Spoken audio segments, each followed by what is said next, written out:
As a talk show host, I comment about many things in life, but I particularly enjoy Mob Talk, where I talk about the geriatric espresso-sipping psychotic killers of organized crime. And if their names are Gotti and they're in the Gambino crime family, I have an orgasmatic verbal frenzy. Because I know them. I know they're degenerates right down to the marrow of their bone. And when John Gotti Sr. was on trial for the last time, the fourth time, when they stripped him of his Teflon, and he ended up doing triple life without parole at Marion in Illinois, I would critique the trial each and every morning after the day before's testimony. And I would talk about what an enemy of society, a cretin with chromosome damage, a knuckle dragger, a jadrul, a musclehead this Gotti Sr. was. And naturally, every sycophant, toady, and lackey throughout the New York area would call up, disparage me, threaten me, and tell me that I would soon be room temperature. And I would say, oofa to you, and language that I can't even describe here. But you know what? They actually carried out their threats. And so in April, they decided to tool me up. They took out some baseball bats and laid in wait for me to come out of my apartment on the Lower East Side to make my way to WABC at Madison Square Garden. And they hit me about 32 times and rearranged my medulla and cerebellum so that all the furniture was upstairs and rearranged in the wrong rooms, and assumed that I would learn the code of Omerta. I would shut my mouth.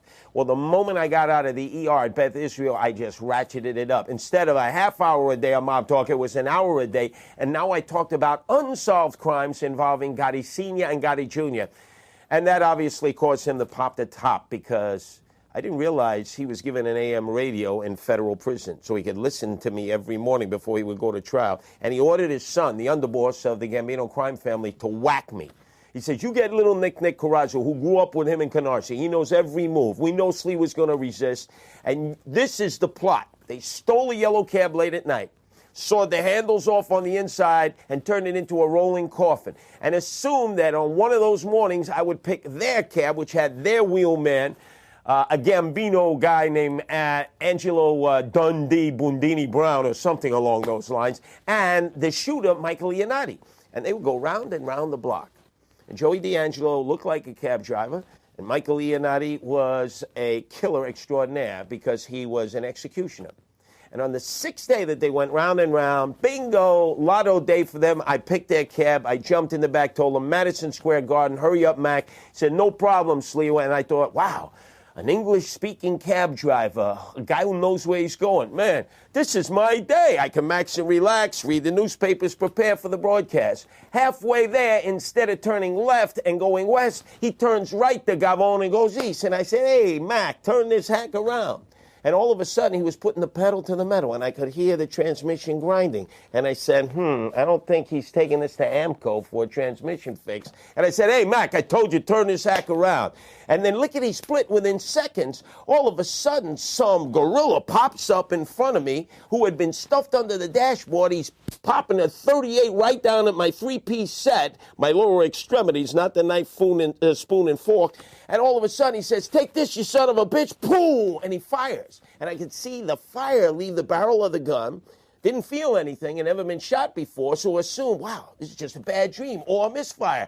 And by the time I could come to my senses, as my heart was beeping and I felt like Robbie Robot and Lost in Space, you know, danger, Mr. Robinson, danger, he raises the gun, fires a second time, and now I feel it, the cramping, the blood is spewing. All of a sudden, I'm in a panic, and I immediately dive for the door, figure I'll dive into oncoming traffic, risk becoming a speed bump, and they knew I would do that, and as I reached for the handle and pulled to yank it open, it came off from my hand, and pow, a third shot right through my legs like a hot knife through butter. I've now been shot 3 times. I'm bleeding like a sieve. I'm stuffed beneath the driver, trying to avoid the headshots. I'm fighting the gun off so he can't pop 2 in the back of my head. And then all of a sudden, I pick up my Guardian Angel walkie-talkie. I say, Angel 1, code red, Angel 1.